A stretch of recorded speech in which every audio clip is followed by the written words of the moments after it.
The night was soft and endless, brushed in shades of violet and sugar dust. Above the horizon the moon hung low, a pale drop of milk in a bowl of quiet stars. The Candy Kingdom shimmered faintly beneath it, though not with the usual joy and laughter that once echoed through its glowing streets. Tonight the castle stood still, its towers veiled in the sigh of forgotten dreams. No banners fluttered, no bubblegum scent sweetened the air. The kingdom seemed to breathe in and never exhale, Oz. Imagine, just for a moment, that Finn the human never came running over the hill that night, that he never drew his sword or shouted his brave declarations, that the story, that bright, heroic thread, was never woven into time. If he had stayed behind, if he had never saved Princess Bubblegum, how differently would the world of Ooo have hummed? Pause, the mind begins to drift, doesn't it? To wonder what small ripples shape the tides of existence, and which are never formed at all. In this forgotten version of the world, the Candy Kingdom sleeps. Its walls have not been mended by human courage. The lich's darkness, subtle and slow, seeps through cracks unseen. Yet, even here, in this quiet non-reality, there is peace of another kind. The peace that comes when no one fights destiny, when no one rises against the storm. The air is filled with a faint, sugary mist that smells of melted memories. Jellybean petals fall from withered vines, landing on cobblestone paths untouched by footsteps. Inside the silent castle, Princess Bubblegum, no longer a ruler, not quite a dream, drifts through her empty halls. Her footsteps echo softly, like the tapping of glass wind chimes. She hums a tune that no one taught her, something from a time before the concept of saving ever existed. Pause. You see, even without Finn, life continues, slower, quieter, like syrup poured through a silver hourglass. There are no wars. There are no victories. There are only soft dissolves of what might have been, and perhaps, in some way, that's the truest peace Ooo ever knew. It's strange to think about, isn't it? How one act of heroism can birth an entire world, and how its absence can unmake one just as easily. In one version of the story, Finn's bravery radiates like light through the kingdom's heart. In this version, where he stays home, that light never ignites. The kingdom fades, not into destruction, but into stillness. Pause. What if every choice we make sends vibrations through the fabric of being, like pebbles dropped into cosmic water? What if the story of Finn not saving Bubblegum isn't a tragedy at all, but simply another ripple that chose not to form? Maybe the universe doesn't mourn the ripples that never happen. Maybe it holds them, gently, in its endless patience, as potential dreams, waiting for someone to think them into being. Outside the castle walls, the grass is long and blue in the moonlight. Candy flowers sway without purpose. Peppermint Butler, who in this world never became the devoted servant of his princess, sits beneath a candy cane tree. He stares into the distance where the horizon meets the sky, as if sensing that something, or someone, is missing. He can't quite name it. He only feels the echo of a presence that never arrived. He stirs a small pot beside him, the scent of caramel smoke winding upward. Magic in this forgotten timeline is weaker, unanchored, like a dream without a dreamer. Without Finn's chaotic energy to tangle fate's threads, Oo's magic has grown slow and drowsy. Perhaps it's better that way. Perhaps the land deserves to sleep. Pause. But what happens to a world when no one wakes it? When every choice that could spark motion is replaced with quiet acceptance? Does the stillness become mercy or decay? Princess Bubblegum stands before her lab, or what remains of it. The beakers are empty, the machines asleep. Her mind is sharp but untested. She gazes into the dim glow of her creations and whispers, "Was there something I was meant to build?" No answer comes, only the faint hum of something ancient beneath her feet. the pulse of a world that still dreams. She remembers faintly a legend, a boy with a sword and a smile, a story once told by the elders of Gumbaldia before they too fell silent. She wonders if the boy ever existed. A flicker of emotion unfamiliar stirs within her. Hope? Regret? Or something beyond both? Curiosity? She places her hand on the cold glass of a dormant containment tube, and her reflection blurs. For a second she sees not herself, but the outline of another life, where laughter echoed through her castle, where chaos danced, where she was saved and perhaps, in some ways, lost. Then the vision fades. Pause. The idea of saving has never occurred to her before. Without Finn, there was no need for the concept of being saved. Everything simply was, perfect in its untested imperfection. Yet now she feels something strange in her chest, a longing not for rescue, but for difference, a yearning for a world that trembles and breaks and heals again. Far beyond the kingdom, in the forest that never saw adventure, the tree fort stands half-built and hollow. The wind blows through its branches, humming softly like an old lullaby. Jake the dog, in this reality, never found his purpose as Finn's brother in arms. He lives a simpler life, stretching lazily across the grass, staring at the drifting clouds. He, too, senses the absence, though he can't name it. Sometimes, in his dreams, he sees flashes. A boy with a hat, laughter shared, battles fought, lessons learned. But when he wakes, the dreams crumble like cookie dust. He shrugs, stretches, and smiles into the sky. Guess that's just dream stuff, he mutters. And maybe it is. Pause. Dreams, after all, are the places where the versions of us that never were continue to wander. Perhaps somewhere in that vast dreamscape, Finn exists. The boy who did save the princess, the one who changed everything. Perhaps he runs through fields of what could have been, his sword glinting with light that no longer belongs to this world. And maybe, if we listen closely, we can still hear his laughter echoing through the still air of this sleeping Ooo, not as a sound, but as a feeling. A reminder that every story we tell is a spell against silence. Time moves differently here. Days melt into nights, nights into endless dusks. The Candy Kingdom doesn't decay, it merely pauses. Its sugar hearts beat faintly beneath the surface, like stars under ice. The absence of Finn is not death. Its dormancy. The universe, it seems, is patient with its undone stories, and as this version of Ooo floats through its own slow dream, the question lingers like the aftertaste of forgotten candy. Was Finn's heroism the blessing, or was his absence the peace this world needed? Pause. The air smells of rain, though the sky is clear. Bubblegum walks out into the courtyard and feels the first drops of a storm that never arrives. Each drop dissolves before touching her skin, as though reality itself hesitates. Perhaps this is what happens when destiny is interrupted. Even the weather forgets its purpose. She tilts her head back, eyes closed, and whispers into the quiet, "If I was never saved, what did I become?" The wind does not answer, but deep beneath the castle, something stirs. An old memory, a half-formed possibility. The Lich, perhaps, or the faint echo of his intent. He too exists here, but differently. Without conflict, he has no enemy to define him. He becomes a whisper of entropy, not a destroyer, but a concept, a reminder that even stillness has decay folded within it. He watches, unseen, as the princess wanders, and for the first time, even he wonders if his purpose was ever truly his own. Pause. In the absence of action, thought becomes its own universe.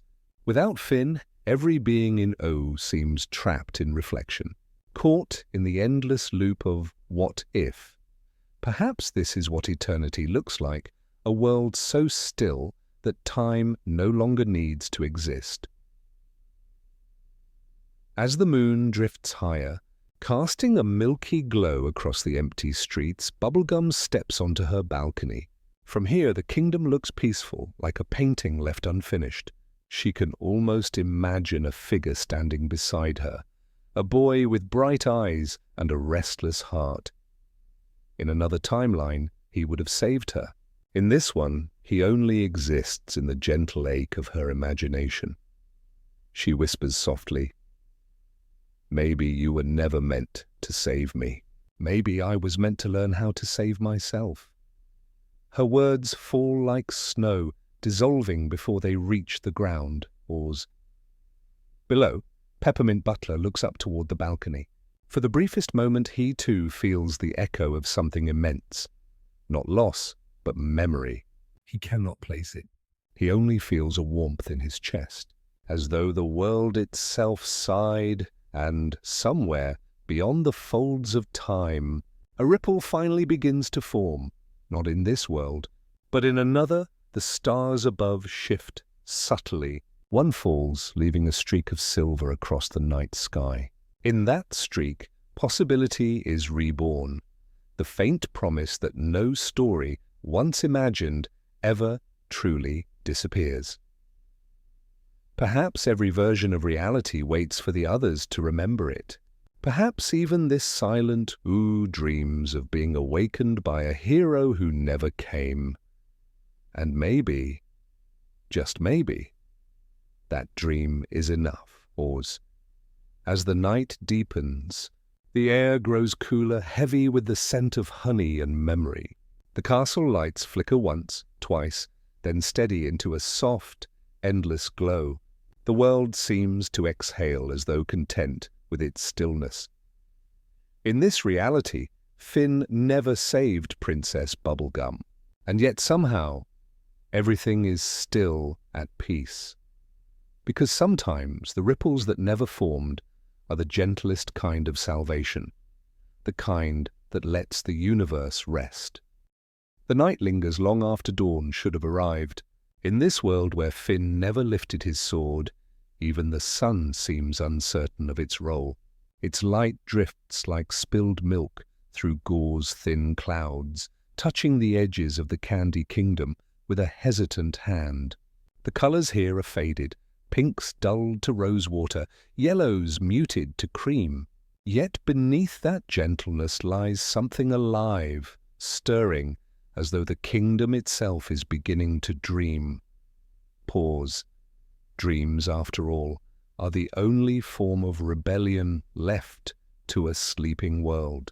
When time stands still, it is the mind that dares to wander, and so the Candy Kingdom dreams. At first, the dreams come as faint whispers, barely perceptible ripples moving beneath the surface of sugar glass. A jelly citizen hears laughter echoing through an empty street. Faint, familiar, yet belonging to no one she knows. A candy guard feels a sudden warmth, like sunlight against his cheek, though the day remains overcast. These sensations pass through the people of the kingdom like echoes of a melody that used to be played. In one such dream, Princess Bubblegum walks through her gardens. The flowers bloom and dissolve in an instant, their colors melting into her footsteps. She feels watched not in fear, but in longing. The air trembles with something unsaid, and then she sees him, or the idea of him, standing at the edge of her mind's horizon.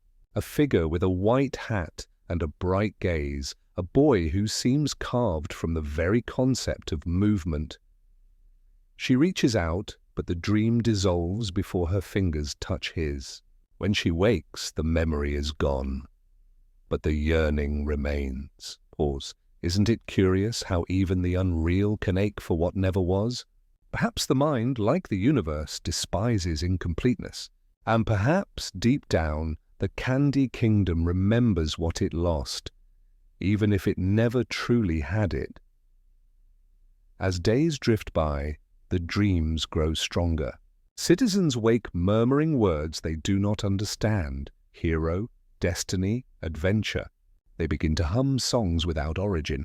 The baker finds himself shaping bread into the shape of a sword's hilt. The schoolteacher doodles strange symbols across her chalkboard, spirals, stars, and the shape of a boy's hat. No one knows why. They only feel it's right. Princess Bubblegum, ever the scientist, begins to record these phenomena. Her journals fill with data, notes, and drawings that seem to come from beyond herself. She writes, "There is a shared pattern in the collective unconscious. The kingdom appears to be dreaming the same dream. A figure of courage. A name that no one knows. Could such a thing be inherited? A memory from a reality that never occurred?" She pauses. The ink trembles at the end of her quill, and for a fleeting instant, she feels as though someone is looking back at her from the other side of the page. Pause.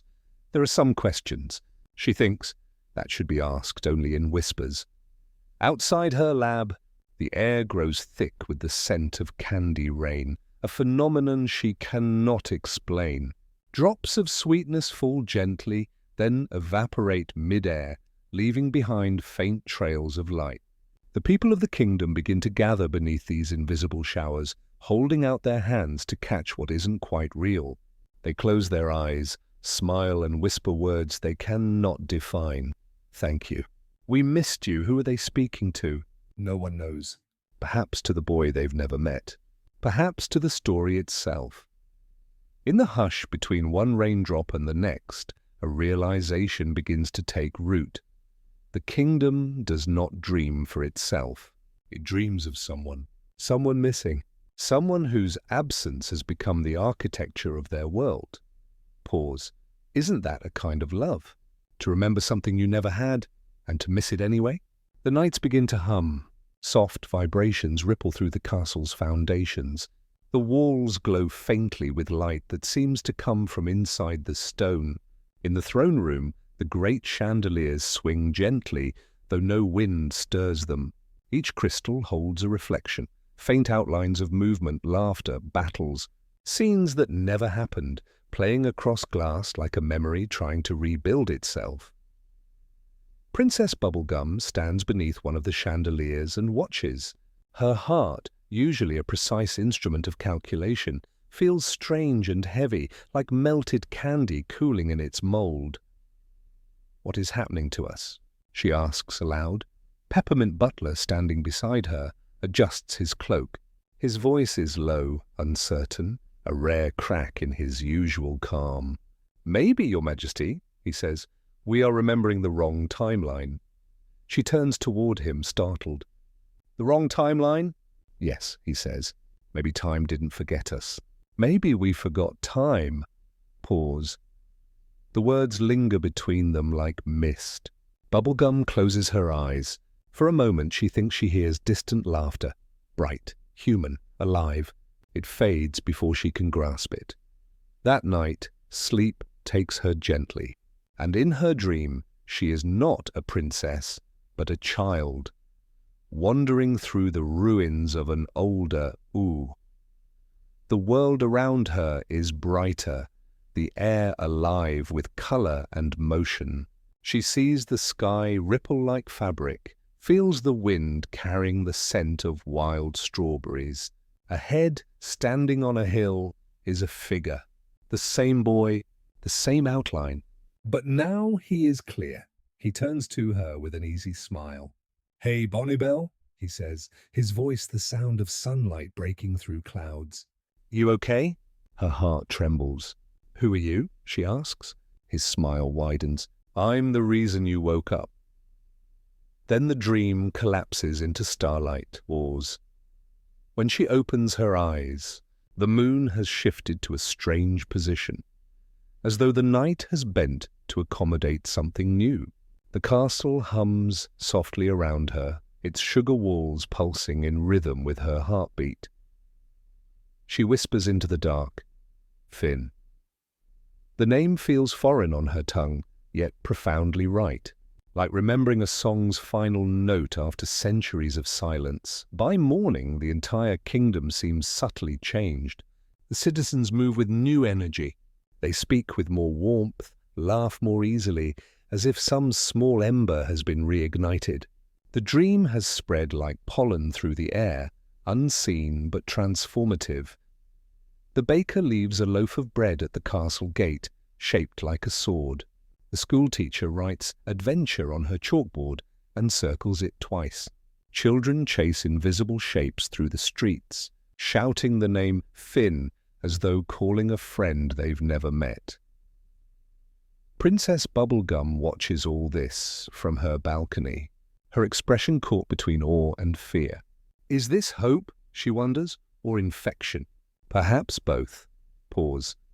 For what is hope, if not a gentle madness that refuses to let the world stay asleep? Later that day, she descends into her lab again. Her notes from the night before have changed. The handwriting shifts subtly, and new lines appear in the margins. Though she swears she did not write them, they read, "The kingdom dreams of its hero because the story demands to be whole." You cannot erase courage. It will find its way back, even through sleep. She drops the page, heart quickening. Across the room, a vial trembles, its liquid glowing faintly blue. "A memory made manifest. Is this science?" she whispers, "or destiny rewriting itself?" Pause. In the stillness that follows, a single drop of the glowing liquid falls to the floor and vanishes. At the same time, somewhere deep in the forest, a voice stirs. Not awake, not alive, but closer than before. The ripple is forming again, quietly, like a dream preparing to become reality.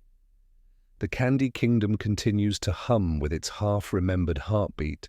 Even the sky participates now, painting slow-moving clouds shaped like swords, like hats, like trails of motion. The world seems to anticipate something. An arrival, a return, a breath, but return of what? Or who, no one knows. And yet, in their hearts, every citizen feels a pull towards something beyond their understanding. Like a tide drawing them toward the edge of the map. Pause. Perhaps every world must eventually remember its own myth, and perhaps forgetting is only the first step in the act of remembering deeply. That night, the dreams shift again. The citizens of the kingdom find themselves standing on a great plain of sugar sand, facing the horizon. A soft wind moves through the air, carrying whispers. He is coming. The one who never came. Princess Bubblegum stands among them, wearing a crown made of light. The stars above form constellations she cannot name, yet they feel familiar. The shape of a sword, a hat, a dog beside a boy. From the horizon, a glow begins to rise. Not dawn. Something older, something remembering itself into existence.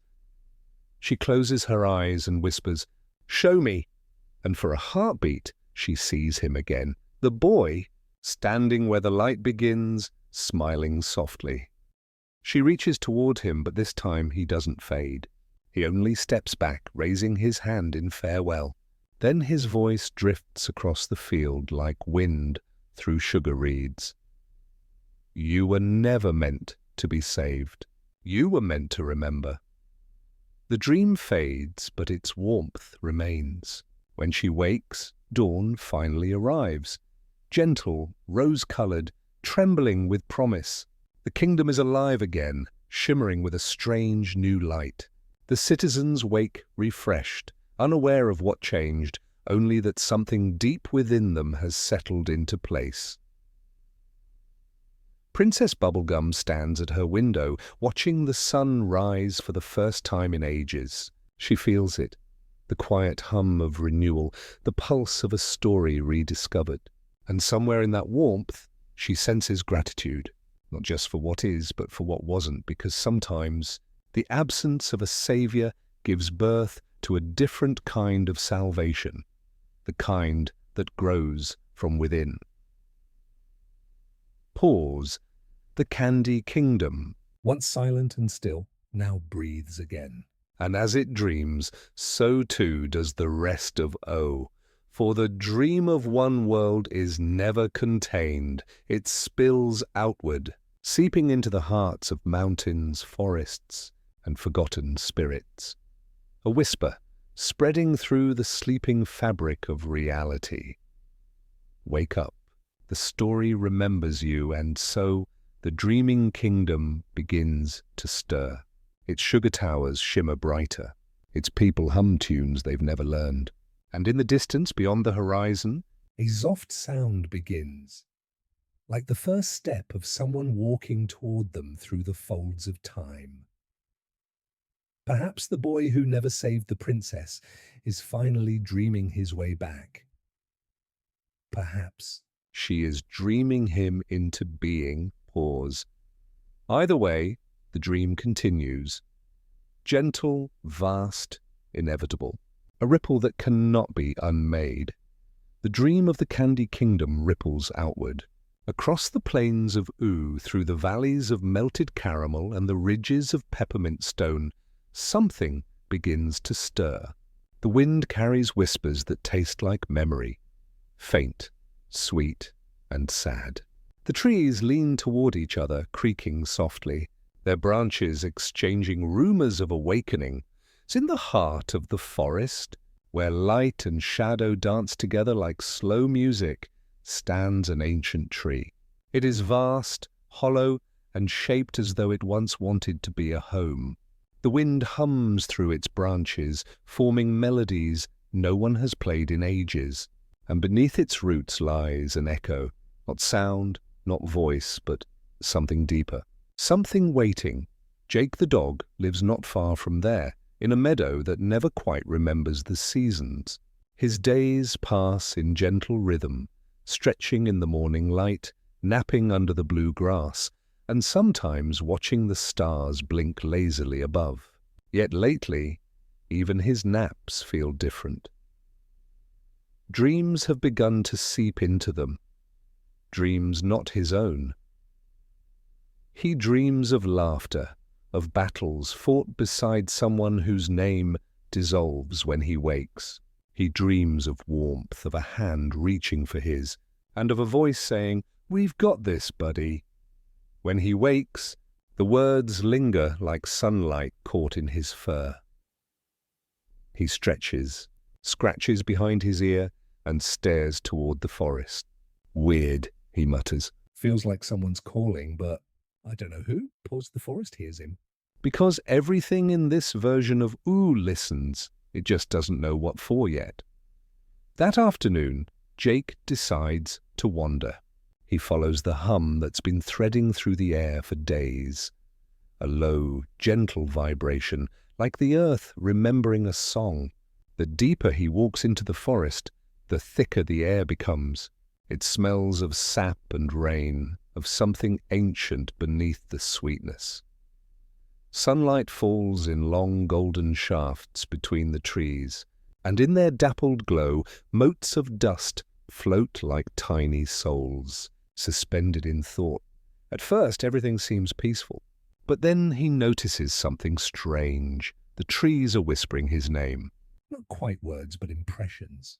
Shapes of sound that press softly against his ears. Jake. Awake. Mistake. Awake. The syllables twist and dissolve, but the message is clear. The forest is remembering him, or something about him. And pause. He stops before the ancient tree. Its trunk glows faintly, as if lit from within by the memory of a fireplace long extinguished. He places his paw on the bark, and warmth floods through him, comforting and sorrowful all at once. The bark pulses once, twice, and in his mind he hears the echo of a boy's laughter. It hits him like thunder disguised as a whisper. He gasps, pulling back, eyes wide. "Who was that?" he murmurs. No answer comes. Only the wind sighing softly. "Friend." As evening falls, Jake builds a small campfire beside the tree. The flames lick the air lazily, flickering between gold and violet. He sits quietly, his tail curled around his paws, staring into the embers. The fire crackles in rhythm with his heartbeat. He feels lonely. Not the kind of loneliness that comes from being alone, but the kind that comes from having forgotten someone who mattered. He thinks about the dreams, the boy's laughter, the half-remembered adventures. He can almost hear the rush of wind, the clash of something bright, the comfort of companionship. But when he tries to remember the boy's face, it blurs, as though time itself refuses to give it shape. He sighs deeply. "Guess I'm just losing my marbles," he says softly, forcing a chuckle. Maybe too much nap time. Yet the fire pops just then, sending a spark into the air, a spark that doesn't fade. It rises slowly, glowing brighter with every heartbeat. Jake watches, mesmerized. The spark elongates, twisting, shaping itself into a faint outline, a small figure with a hat and a sword of light. Jake's breath catches. "Finn," he whispers without understanding why. The name comes unbidden, slipping past his lips like it's been waiting centuries to be spoken. The spark vanishes. The night returns to stillness. Far above, the moon listens. It has watched Ooo through every timeline, through every possibility. And though this is the world where Finn never saved the princess, the moon still remembers him. It remembers the way he once looked up and grinned, the way he spoke to it like an old friend, and now, seeing the forest stir, the moon begins to hum, a low, silvery vibration that brushes through every leaf and sleeping creature.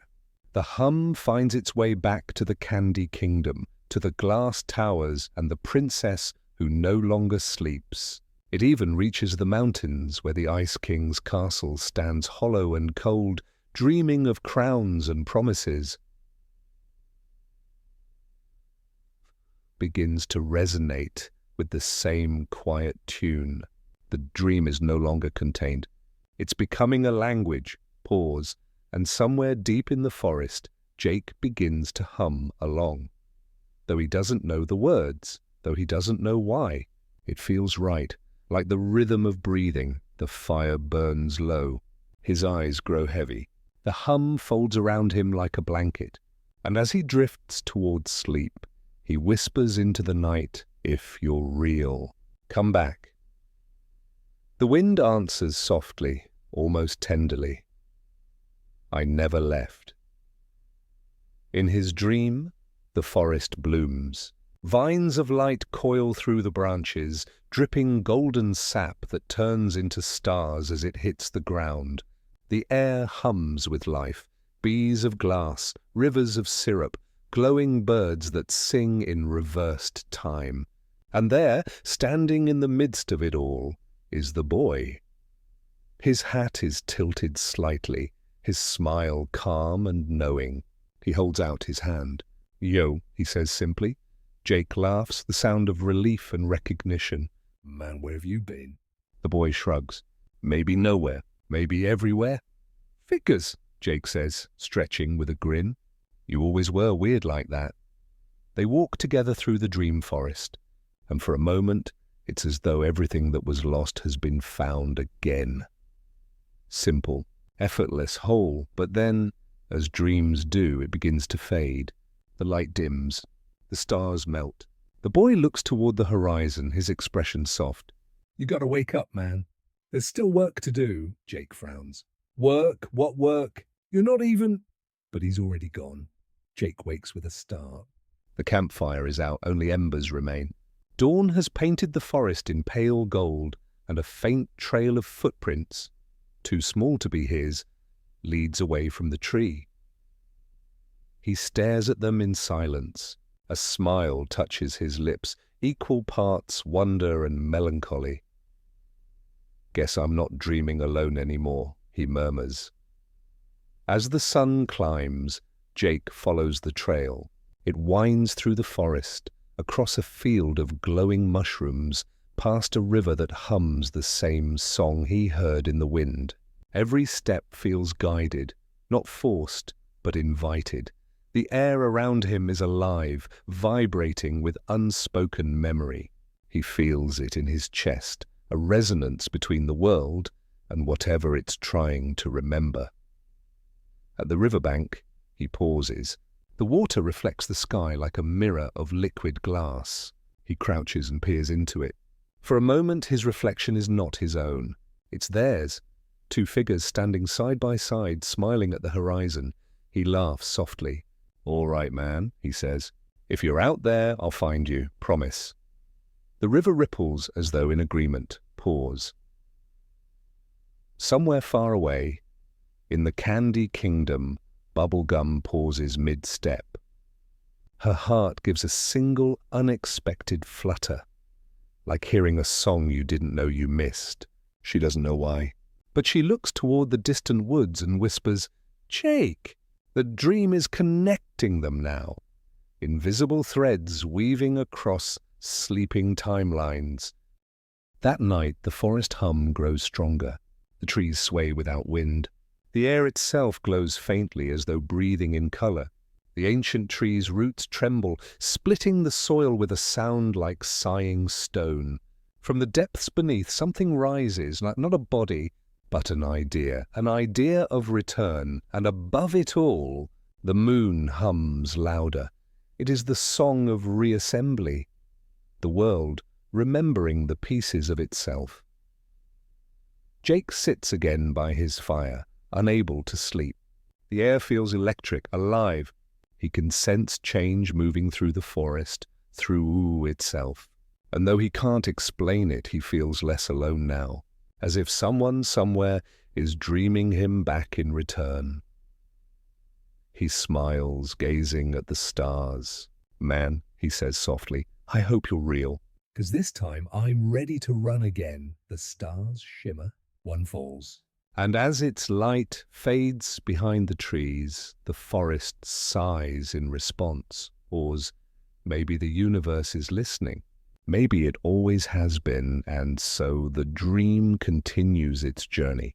From the Candy Kingdom's luminous towers to Jake's campfire in the forest, to the farthest edges of Ooo, where mountains murmur in their sleep and rivers hum forgotten tunes. Every corner of the land begins to vibrate with a strange, shared memory. The memory of adventure. Of companionship. Of love disguised as courage. The echo of a hero who never came. Yet somehow was never truly gone. Pause tomorrow. The dream will reach even farther, into the frozen spires of the north, where loneliness crystallizes into blue glass, and a king of ice dreams of crowns, of warmth, of music, but for now the forest rests, its echoes softening into a lullaby. The wind sighs through the trees, carrying with it a whisper of words that no one taught them. He is returning, and beneath the ancient tree, glowing faintly with moonlight, a shape begins to form, not fully seen, not fully there, but unmistakable, the boy's hat, the start of a smile. And the soft promise of awakening. Pause. The forest sleeps once more, but this time it dreams with purpose. The night hung like silk over the distant plains of Ooo. Pause. Where the great walls of the Candy Kingdom once glimmered like sunrise caught in glass, now there was only stillness, a slow, honey-colored mist that rolled between empty streets. The air smelled faintly of sugar and old rain. Cupcake houses leaned with age, their frosting roofs soft and sagging beneath the weight of forgotten years. Lanterns still burned in windows that had no one left to watch them.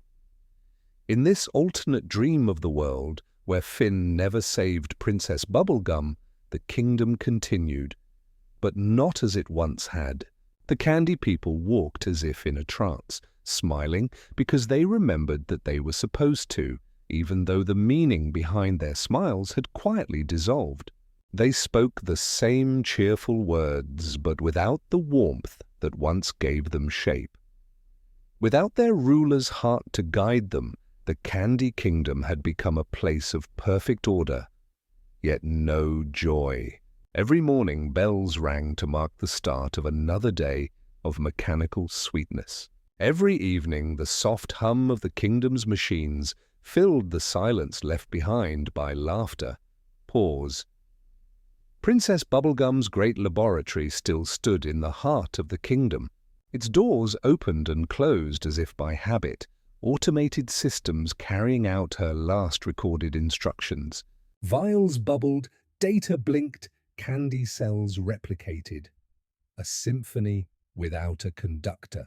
And in the center of it all, a single holographic image flickered, the outline of the princess herself, replaying an endless loop of her final speech to her people, a speech of safety, of progress, of eternal sweetness. But sweetness, left too long without change, becomes stale. The narrator's voice drifted softly through the quiet world, like wind through sugar reeds. Perhaps this is what happens when the dream outlives the dreamer, when creation forgets the heart that gave it life. Finn's absence had created a strange echo in the world. The princess, who once relied on him not just as a hero, but as a symbol of unpredictability, of life's spark, never learned what it meant to let go. Without the experience of being saved, she never understood the fragility that makes one human. So she built more machines, more laws, more perfect systems, until there was no room left for imperfection, for laughter, for adventure. And in this perfection, the Candy Kingdom began to dream on its own.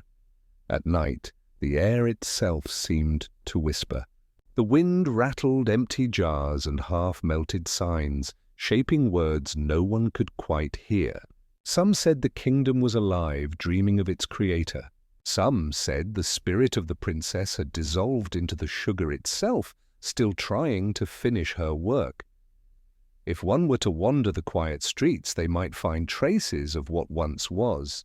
The Gumdrop Plaza, where Finn had once landed after a great leap, now cracked, its tiles faded. The royal balcony from which Bubblegum had waved, now covered in vines of crystallized syrup. Even the great candy statue of Peppermint Butler had lost its shine. Eroded by time and memory alike, everything stood still. Yet everything waited. It is said that in some worlds, waiting itself becomes a form of worship. The Candy Kingdom, without its savior and without its queen, waited for something it no longer remembered. For the taste of spontaneity, for the feeling of wind against soft sugar walls, for the sound of a boy laughing as he leapt into danger, trusting the world to catch him.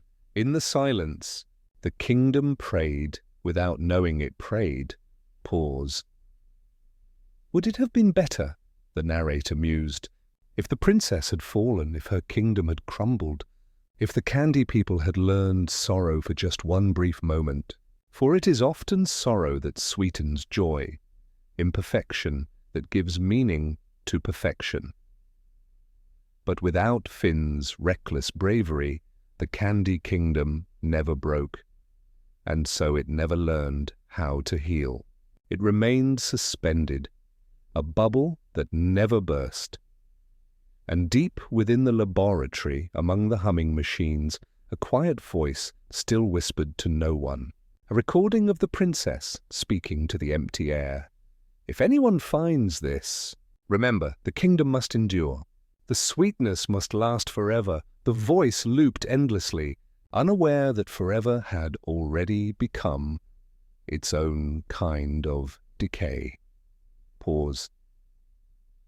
In another corner of Ooo, the wind carried fragments of the Candy Kingdom's dreaming hum, faint, shimmering notes of sugar and sorrow across the grasslands and into the empty hills. Somewhere far away, Jake paused in his wandering sleep, ears twitching. He couldn't place the sound. It was as if something he had once loved was calling out, not to be found, but to be remembered. And so he murmured softly to himself, "Sounds kinda like her." But by morning, he had forgotten the sound altogether. In this way, memory thinned. The Candy Kingdom continued, perfect and hollow, luminous in its solitude. It had achieved eternal sweetness, the dream every ruler once desired, but lost the small, trembling spark that makes sweetness worth tasting. The narrator's voice fell quiet again, a soft sigh in the sugar-scented air. In all worlds where perfection reigns, something sacred sleeps, the part of us that dares to change. The kingdom kept dreaming, and the dream kept echoing outward, toward the unseen corners of Ooo, where fate still shifted like starlight on syrup. Pause tomorrow. Perhaps another dream would stir, not of perfection, but of awakening. The morning came slowly over the horizon, a pale gold bleeding into soft lavender. The world of Ooo stretched beneath it like a memory half forgotten. Its forests still whispered, its rivers still hummed, and yet everything felt quieter than before. As Jake the dog walked along a lonely ridge, his paws pressing into the dew-covered grass. The wind carried the faint scent of pine and old magic, that familiar mix of sweetness and sorrow that reminded him of days long past. He squinted toward the distant plains where the Candy Kingdom should have shimmered like sugar under sunlight. But now only a faint haze lingered, the kind that clung to dreams fading at dawn. For years, Jake had searched, not frantically, not with desperation, but with that slow, hopeful rhythm that only someone with a big heart and tired eyes could know. He searched for his brother, for Finn the human, the boy who had once raced ahead, sword raised high, laughing like thunder after rain.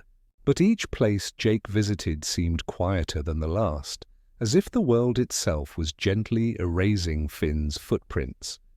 Sometimes he thought he saw him, in the curve of a hill, in the shadow beneath an apple tree, in the reflection of his own tired eyes. But when he blinked, the image dissolved, leaving only the wind.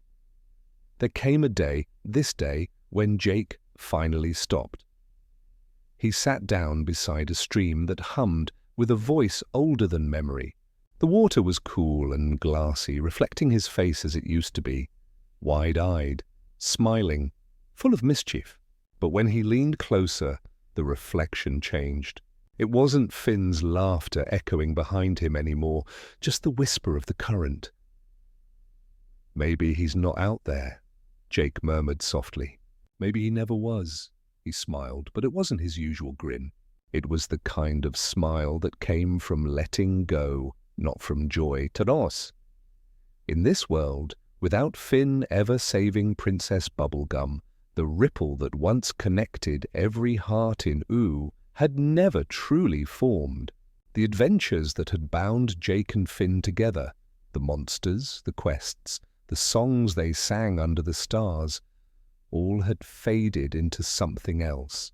Jake still remembered the feelings, but not the stories, like a dream you wake from, holding only the warmth of it, not the details. He stretched his limbs lazily, letting his shape flow like water, his body expanding into a small boat. He floated down the stream, eyes half closed, listening. The trees leaned in close, whispering to him in rustling voices. They spoke not in words, but in sensations, the ache of distance, the comfort of surrender. Jake thought of how he had always been the calm one, the voice that said, "It's all good, man." But even calmness has its breaking point, and his came not from pain, but from peace. A peace that felt too heavy, too final. A pause. He drifted until he reached the wide marshlands beyond the gumball fields.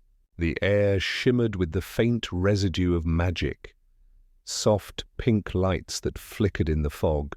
They were fragments of Bubblegum's machines, still running, still humming her endless code into the emptiness. Jake watched them blink and fade like fireflies. He wondered what all this meant. What a world without rescue was supposed to be. What a hero's silence meant for those left behind. And somewhere deep in the marsh, something stirred. Not a creature, but a memory. Jake heard a faint voice, playful, bright. "Come on, bro!" Adventure's waiting. His heart caught. His paws trembled. He looked around. Nothing. Only reeds swaying, the soft murmur of water. But he smiled anyway. Yeah, he whispered. I know. Pause. The narrator's voice drifted in like a tide. Perhaps Jake understood something that others did not. That searching and finding are not the same thing. That sometimes the end of the road isn't loss, but rest. Jake lay back, letting the current carry him. His fur glowed gold beneath the rising sun. For a moment he imagined Finn beside him, talking nonsense about destiny and sandwiches and saving the world. He laughed softly, and the laughter rippled through the marsh, Scattering the mist. Maybe, the voice suggested. Finn existed in that laughter now, a vibration across time, echoing not in form but in feeling. Maybe heroes don't disappear. They simply dissolve into the calm, waiting for the next story to begin. By the time the sun reached its peak, Jake had drifted far from the Candy Plains. The world felt lighter now. Birds circled lazily overhead, and the hum of life returned in small, Gentle gestures, a frog croaking, a leaf falling, the hush of air against fur. Jake closed his eyes and thought of all the places he'd been. The tree house that once smelled of pancakes and adventure. The meadows where Finn had swung his sword just to hear it sing. The quiet nights when stars seemed close enough to touch. He thought of what it meant to stop searching. Not out of despair, but acceptance.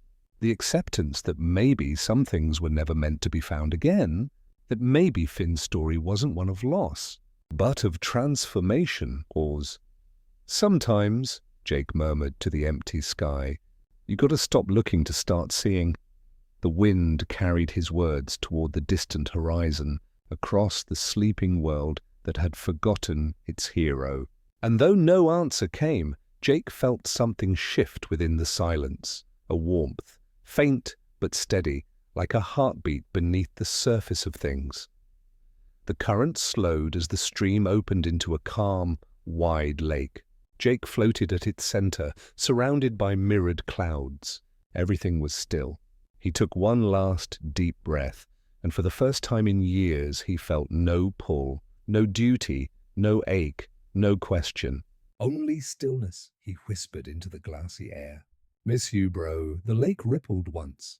Gently, as if the world itself replied, Oars, and somewhere in that ripple, a faint glimmer of light appeared, small, blue, distant, but real. It flickered for a moment, then faded again. But Jake smiled, eyes half open, drifting between waking and dream. Perhaps it wasn't the end after all. Perhaps endings were just places where stories rested. The narrator's final words hung softly like a lullaby. When the search ends, the remembering begins, and in remembering, love endures. Oars. The lake shimmered under the evening sky, its surface smooth as silk. Jake slept, carried by the gentle rocking of water and wind.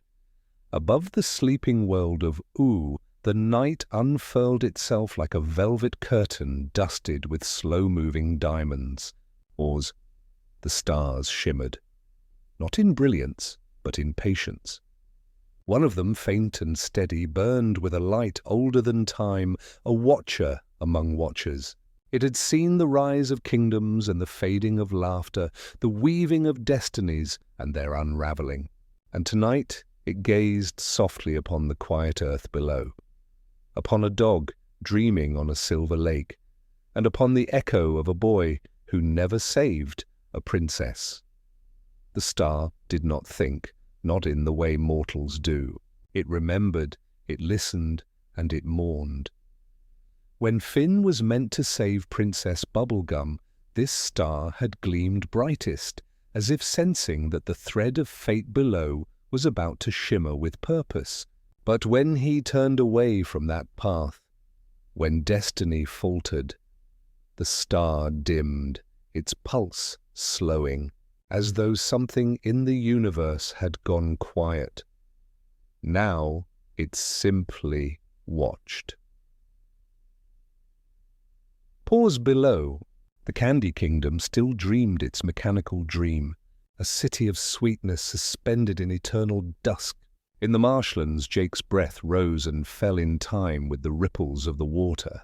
The wind swept through the plains, whispering secrets only the stars could understand. The star remembered when Ooo was young, when magic sang through the bones of mountains, when creatures spoke in riddles, and when love still changed the shape of time. It had watched heroes rise and fall over and over like waves upon an endless sea. But this silence, this stillness, it was new. It was as if the story itself had paused, unsure how to continue. What happens, the star wondered in its slow, burning way, when a world loses its turning point? Pause it cast its light gently downward, searching. The light brushed over the forest where Marceline's cave sat empty, over the ice kingdom where the wind wept through broken spires of frost, and over the empty throne in the Candy Kingdom. And for the briefest moment, it lingered upon the lake where Jake slept. In his dreams, Jake stirred.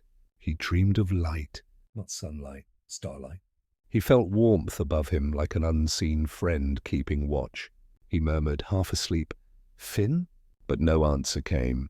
Only the sound of soft ripples against the shore. Yet the star pulsed, brighter for a moment, as if responding, and in that flicker, a memory unfolded across the sky. Once there had been two boys under that same sky, one human, one dog. They had looked up at the stars, pointing at shapes and laughing, giving them silly names. That one looks like a sandwich, Finn had said. "Nah," Jake replied, "it's clearly a butt." Their laughter had carried so far that even the stars had seemed to twinkle in amusement. But that night, that simple joy had been erased in this world. Still, the memory remained in the light. Stars, after all, remember what the living forget. The watching star, but the one now gleaming over Ooo, carried that laughter like a secret. It had stored the sound deep in its core, where gravity itself curled around memory like a promise. And now, millennia of quiet observation whispered through its glow. Even when the tale changes, its echo endures. Pause. Beneath that whisper, something strange began to stir in the threads of space. Not movement, but longing. For even the cosmos, in its vast patience, desired completion. If Finn had never saved Princess Bubblegum, if the spark of heroism had gone unlit, then the universe itself had been left unfinished. And unfinished things, no matter how still, call softly for their resolution. The star's light reached deeper, searching for what remained of that missing flame. It found traces, a wooden sword, long since covered in moss, a treehouse standing empty, a blue backpack, abandoned at the edge of a forgotten hill. Each of these glowed faintly in the starlight, as if some residue of spirit still lingered. Was it possible, the star wondered, for memory to shape the future? Could remembering be its own kind of magic? Pause. The narrator's voice, calm and low, drifted like wind among constellations. When destiny falters, the universe does not forget. It waits, it listens. It weaves new paths from old threads. The star pulsed again, brighter now, a signal across the cosmic sea. And somewhere in the folds of time, that signal was heard, not by the living, but by something else, something between dream and remembrance. The surface of the lake where Jake slept began to shimmer faintly, touched by the same light. Ripples formed where there was no wind. For a brief, shimmering instant, two shadows appeared side by side on the water, one tall and human, one short and round. They said nothing. They didn't need to. The air itself seemed to sigh with recognition. Pause. But just as the image appeared, it faded. The water stilled. Jake stirred and blinked awake, heart thudding softly. He looked around. Nothing. Only moonlight, gentle and endless, he chuckled, a low and sleepy sound. Weird dream. Then he lay back down, smiling faintly, unaware that the starlight above him had just rekindled something ancient. The star dimmed slightly, content. In its light, the balance had shifted, just enough to awaken a question in the fabric of the world. If one story had ended, could another begin in its place? Pause.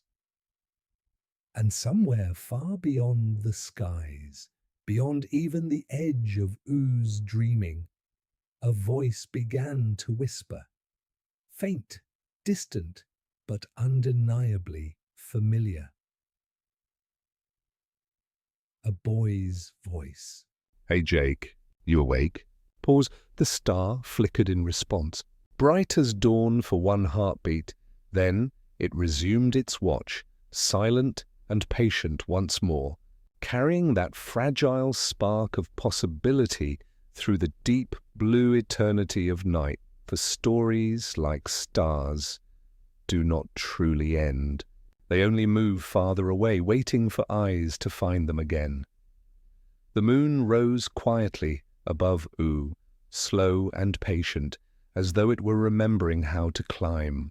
Its silver light fell across the empty valleys, the candy ruins, and the sleeping forests. It touched the lake, where Jake drifted and traced the outlines of clouds that moved like memories across the deep violet sky. Pause. For eons the moon had watched without speaking, a silent sentinel of light reflecting the warmth of a sun long gone to rest. Yet on this night something stirred within it, a pulse, faint but familiar, a whisper of a name it had once known. Finn.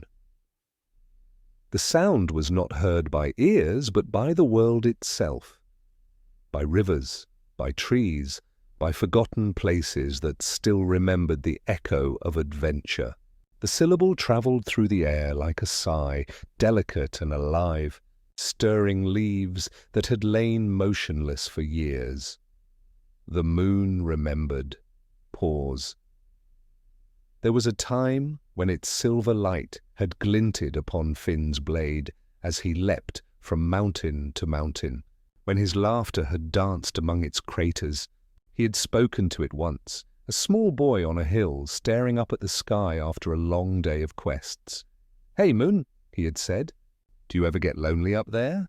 The moon had not answered, of course, but it had listened, and from that night onward it had carried the boy's question in its light, waiting for the day it might find an answer. Now, in a world where Finn never saved Princess Bubblegum, that question had become prophecy. The moon was lonely. The balance between light and dark, hope and despair, had shifted too far towards silence, and so it began to remember. Pause. In the quiet of space, the moon's reflection brightened. Its craters glowed with soft, golden threads, fragments of memory weaving themselves back together. Each shimmer revealed a moment. Finn's laughter, Jake's loyalty, Bubblegum's focused gaze, Marceline's lonely song.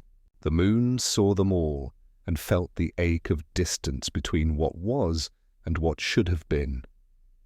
The narrator's voice drifted in like a lullaby.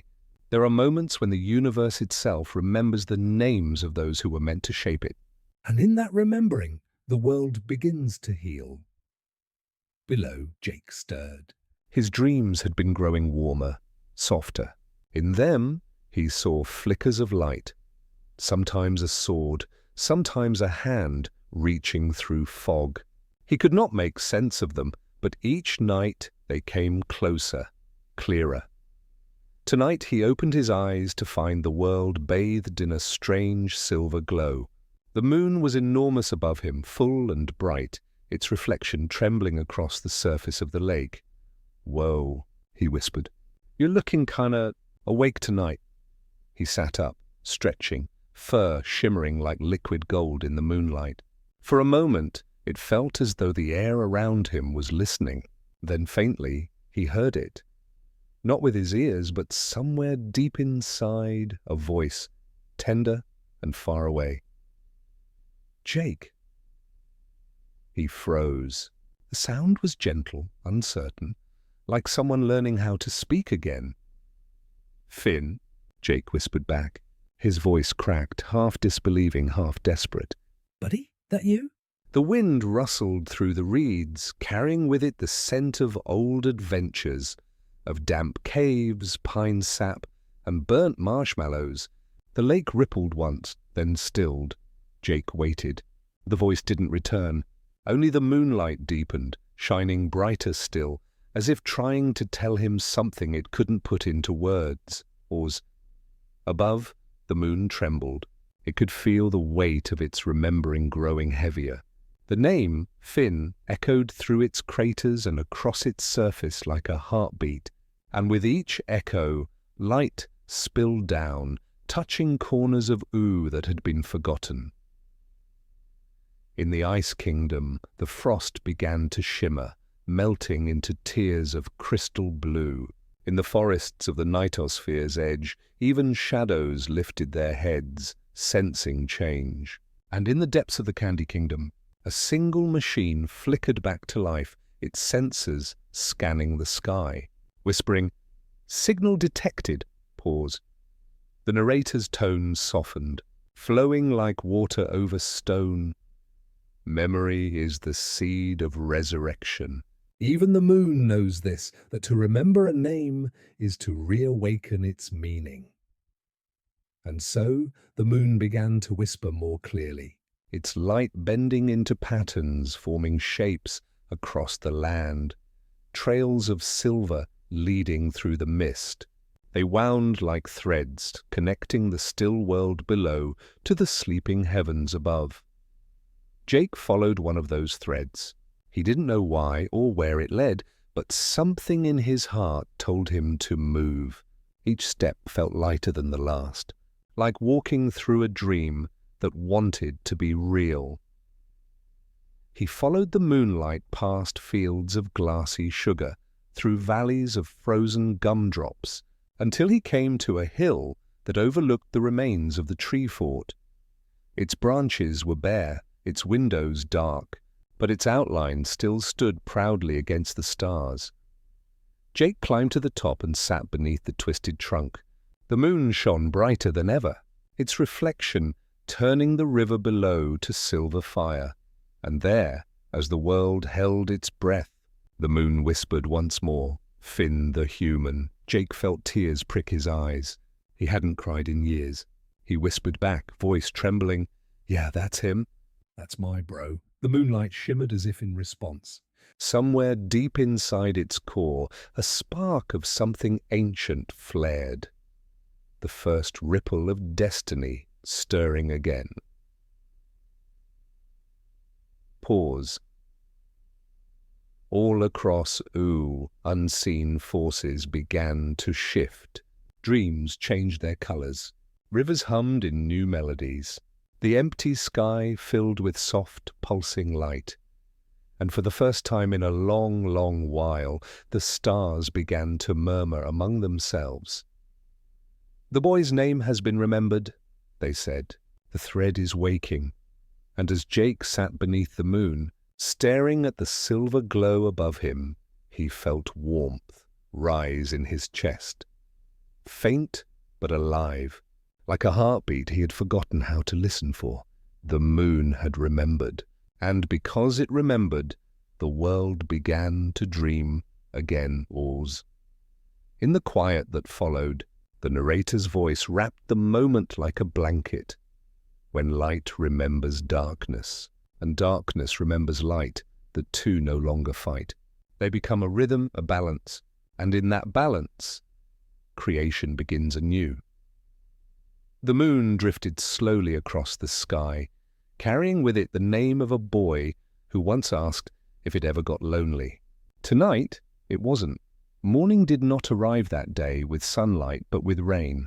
It began as a whisper, a delicate tapping against the caramel tiles of the candy kingdom, each drop like the ticking of a clock long frozen. Then came the scent, that deep, cleansing aroma of wet sugar and cracked earth. The air shimmered with it, and the whole kingdom seemed to sigh, as if the world had been holding its breath for centuries and could finally exhale. The candy people stood motionless as the first drops touched them. None of them remembered what rain felt like. For generations they had lived beneath skies that never changed, under rules that never bent.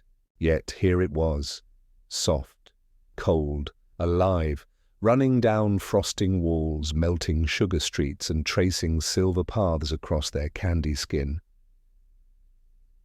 Somewhere deep within the palace an old censer hummed awake. It had been silent for ages, powered only by the ghost of Princess Bubblegum's last command. Its glass eye flickered, scanning the sky. "Anomaly detected," it whispered in a voice like cracked crystal. External precipitation event, source unknown, but the rain didn't come from clouds. It came from memory. Ever since the moon had spoken Finn's name, the fabric of Ooo had begun to stir. The elements remembered their purpose. The skies recalled what it meant to weep. And the earth, so long still, began to breathe. The rain carried more than water.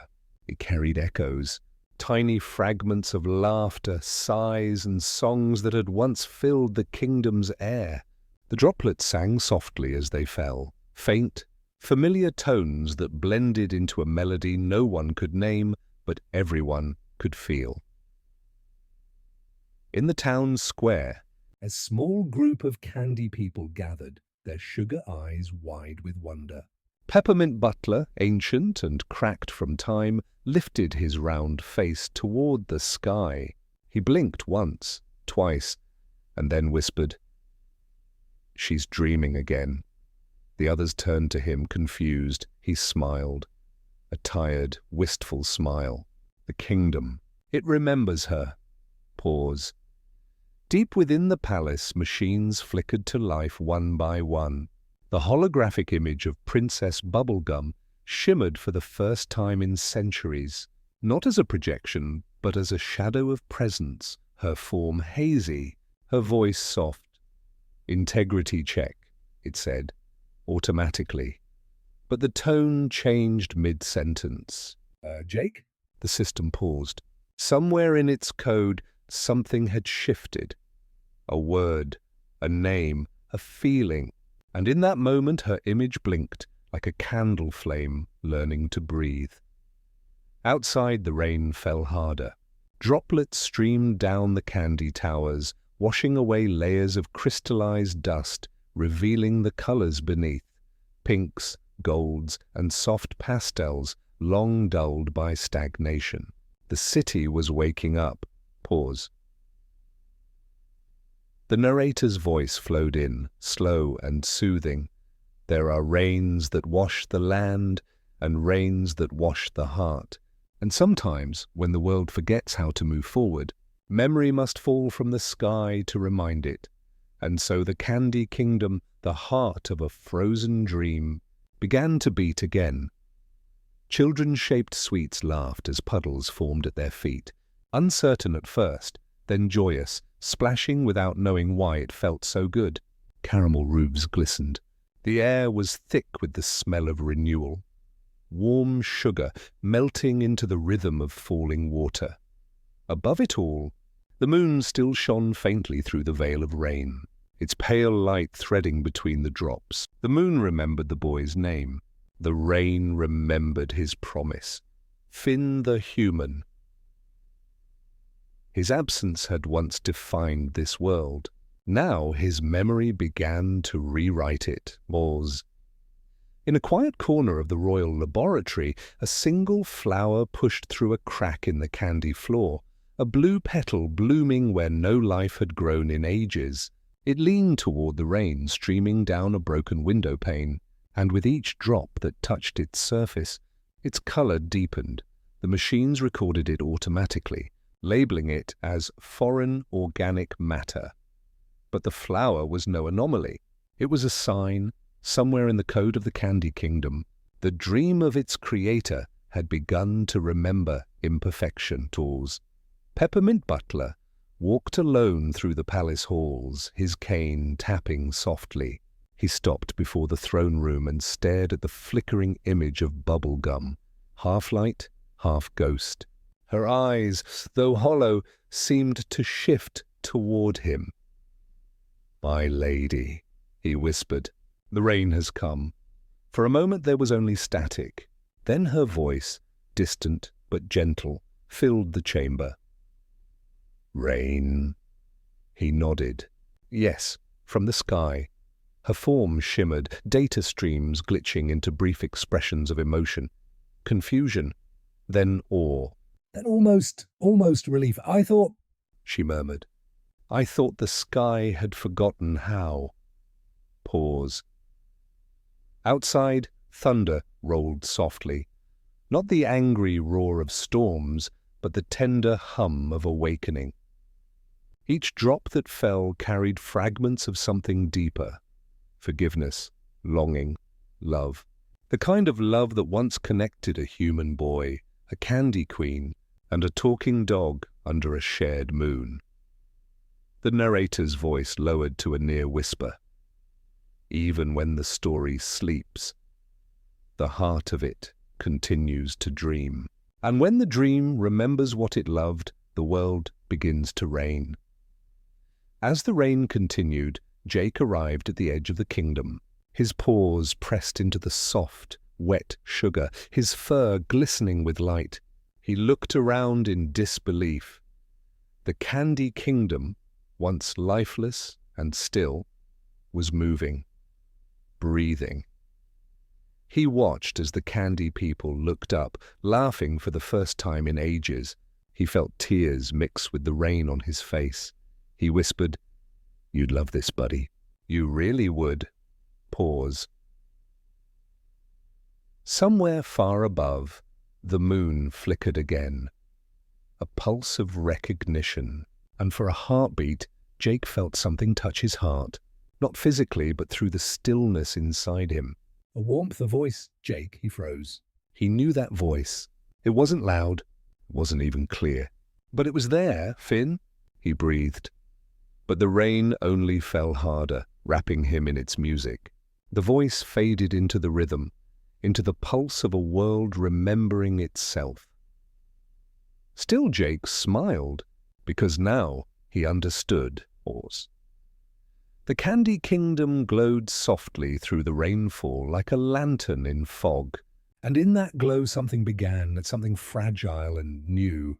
Like a heartbeat after a long sleep. The narrator's final line for the chapter drifted through the hush like a prayer. When the rain falls, it is not the sky that cries.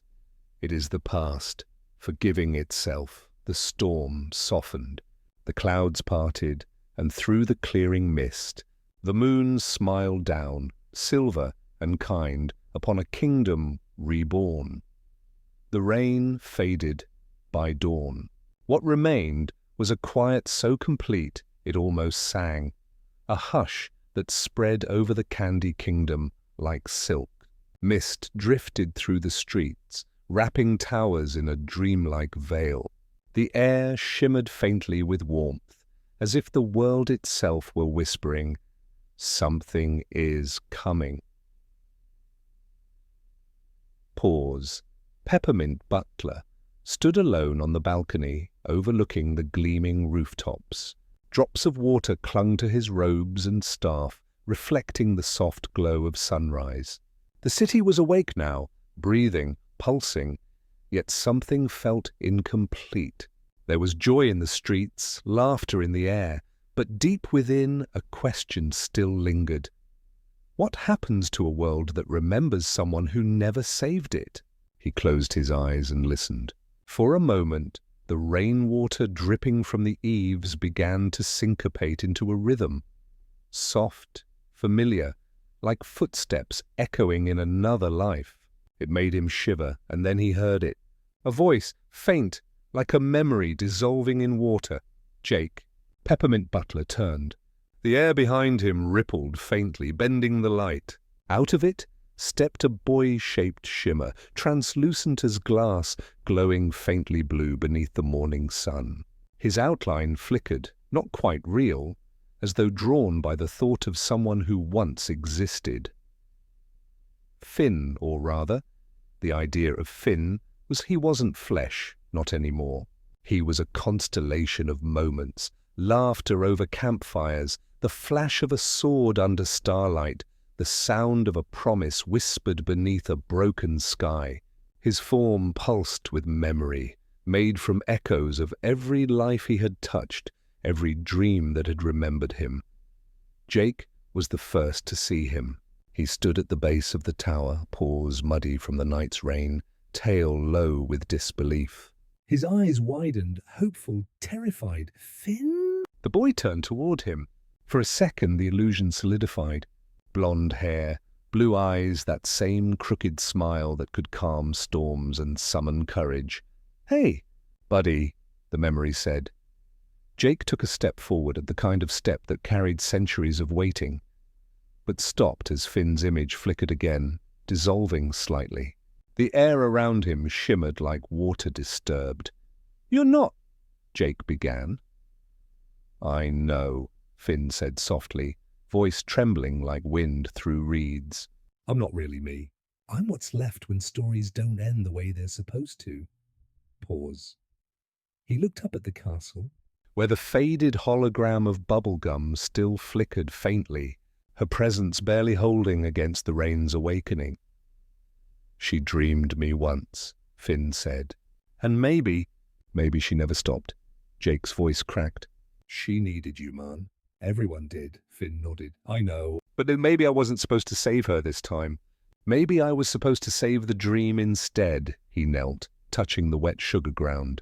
As his fingers met the surface, the rainwater glowed faintly around them, turning the puddles into tiny mirrors. In each reflection, fragments of old adventures shimmered. Trees and swords, fires and laughter, faces long gone. "These memories," Finn whispered, "they're not just mine. They're hers, yours, everyone's. Ooo built itself around them. And now that it's remembering, I can finally exist again, even if only as a shadow." Jake watched silently. The gentle drip of rain filled the space between them like a heartbeat. In the palace, Peppermint Butler approached the glowing apparition with cautious reverence. His voice trembled, part awe, part devotion. "If you're made of memory—" "Then memory has found a way to live," Finn smiled faintly. "Maybe that's all any of us ever were." The mist thickened, wrapping the boy in a soft cocoon of light. As it did, the kingdom seemed to respond. Machinery thrummed quietly, lights flickered, sugar blossoms opened along the walls. It was as if every molecule of the Candy Kingdom recognized him. The narrator's voice drifted in, slow and rhythmic. "There are beings who live in time, and there are beings who live in memory. But every so often the two overlap, and for a moment the world remembers what love looked like." Finn turned his gaze upward. The sky was pale and trembling, streaked with faint arcs of rainbow that faded as quickly as they appeared. He took a deep breath, as though tasting the air for the first time. "It smells like home," he murmured. Jake stepped closer, the ground crunching under his paws. "Does it hurt, being, made of nothing but memories?" Finn looked down at his translucent hands. "A little. But it's a gentle kind of hurt, like remembering a song you can't finish singing." He turned toward his old friend. "I think the world needs that feeling, not the saving, not the battles, just remembering what was worth saving in the first place. Jake closed his eyes, letting the words settle. "You sound older," Finn smiled, faint and wistful. Maybe I am, or maybe memory just teaches faster than time. Pause. The wind shifted, carrying the faint scent of bubblegum and metal. From the palace, Bubblegum's hologram flickered again, as if reacting to the boy's presence. Her voice, fragile but familiar, wavered through static. "Finn," he looked toward her, toward the echo of the princess he had once known. His form trembled as he whispered, "Hey, Peebs." The hologram glitched violently, almost collapsing, then steadied. "Is it real?" "I don't know," he said. "But it feels real enough to matter." Pause. He stepped closer, hand outstretched. Their fingers met, light touching light. For a moment, two ghosts of a story that never happened existed together. And in that touch, the kingdom shone brighter. The walls hummed, the air glowed, and for one miraculous instant, time folded, not backward, not forward, but inward, into the quiet heart of a memory learning to forgive itself. Tears fell from Jake's eyes, mixing with the rainwater at his feet. He whispered, "You did save her, buddy. Just not the way anyone thought you would." Finn looked at him, the edges of his form beginning to fade. Maybe saving isn't about changing what happened.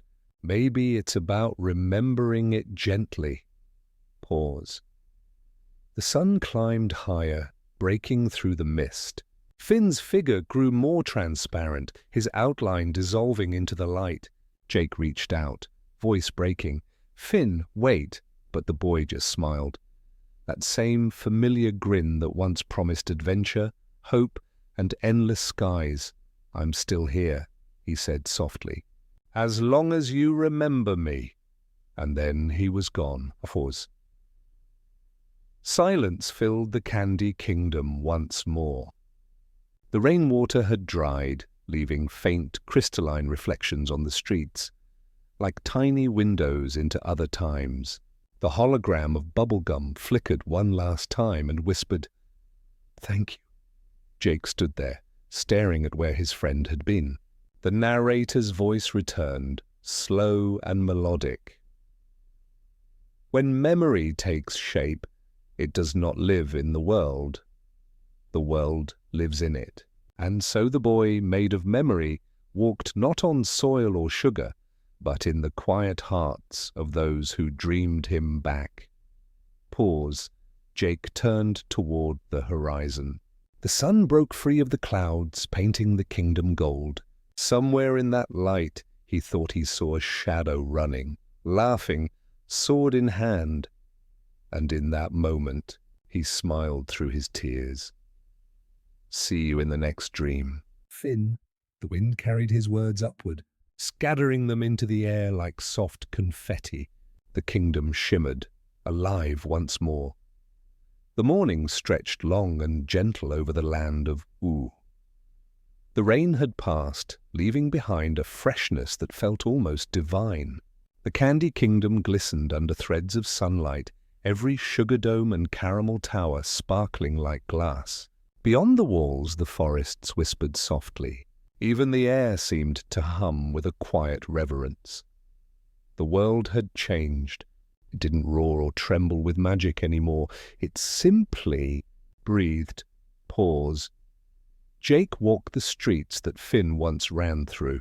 The people waved and smiled, unaware that their laughter was born from someone else's sacrifice. A boy who had become a memory, and a memory that had become their world's pulse. He didn't tell them the story. Maybe they already knew somewhere deep inside. Maybe they didn't need to. When he reached the palace, he paused. The rainwater from the night before had collected in the cracks between the candy tiles, forming little mirrors. In each reflection he saw not himself, but the faint image of two adventurers under an endless sky. He smiled quietly. "We really did it, didn't we, buddy?" Pause. Inside, Peppermint Butler was tending to the flower that had bloomed from the cracks of the laboratory floor. the one born from rain and remembrance. Its petals now shimmered with color that no candy dye could replicate. The hues changed softly like living light. It was the color of story. As Jake entered, the old butler looked up, his peppermint eyes kind. He's gone, isn't he? Jake nodded. Maybe not gone, just Moved on to another kind of being. Peppermint smiled. That sounds like him. They stood there for a while, saying nothing. The quiet hum of machines mixed with the faint buzzing of bees outside the window. In that silence, the kingdom didn't feel empty. It felt full, alive with memory, alive with meaning. High above, the moon lingered, pale and knowing. It had watched every moment unfold, the rain, the awakening, the boy made of light. Now it seemed softer somehow, its glow no longer cold but tender, like the face of an old friend keeping watch. The narrator's voice came gently, almost like a lullaby. There are endings that fade into silence, and there are endings that hum softly into forever. This was not a world saved by power, but by remembrance, by love that refused to vanish even when the one who gave it did. Pause. In the depths of the palace, Bubblegum's hologram flickered once more. Her voice, now steadier, whispered into the empty room, "Finn!" "Thank you." The sound carried through the halls like wind through glass. For a moment Jake could swear he saw her face soften, no longer the stoic ruler, but the girl who once laughed with a boy under starlight. The kingdom shimmered, as if acknowledging the farewell, and then slowly, began to dream. Pause. Across the land the signs of renewal spread. The Fire Kingdom's flames turned golden and calm. The icelands shimmered with faint auroras. The forests whispered the boy's name, not in mourning, but in song. Every creature, every blade of grass seemed to share one breath, one thought. The memory of the boy who once carried a sword made of courage and a heart made of light. Time itself softened. The boundaries between then and now blurred until everything felt connected, past and future holding hands in an eternal moment of calm. Jake sat by the edge of the kingdom, watching the sun set. The sky rippled with colors, rose and gold, lavender and deep ocean blue. The air smelled faintly of sugar, rain, and something else. Peace. He took a deep breath and let it out slowly. "You were right, man. The story doesn't end just because we do." In the fading light, he saw it again, a shadow moving through the fields. It ran, leapt, and turned to wave before vanishing into the horizon. Finn. Or the idea of him. Maybe the two were the same now. Jake smiled softly, tears glistening in his fur. "Sleep well, kid," the narrator's tone lowered to a murmur, a closing whisper. And so, in a world that was never saved, everything found a way to heal. The rain fell, the memory bloomed, and the dream learned to continue without the dreamer. Because even when heroes fade, the love they leave behind keeps the story alive. Pause. The night settled again. Stars began to appear, one by one, like tiny fires kindled by unseen hands. The moonlight spilled gently across the land, turning rivers into ribbons of silver. And in that stillness, Ooo rested. Not frozen, not forgotten, but dreaming. The Candy Kingdom pulsed faintly like a sleeping heart. Somewhere deep within its code, a voice, soft as wind, whispered a single name. Finn. And the world exhaled, Oz. The narrator's final words drifted into silence, each syllable dissolving into calm. When the tale has ended, and the stars have closed their eyes, may the dream go on, in you In me, in every quiet place the heart remembers, for nothing truly fades that was once loved. The last image, rain returning gently, the moon smiling faintly, A sword resting in the grass. and beside it, a small blue flower blooming in the dark.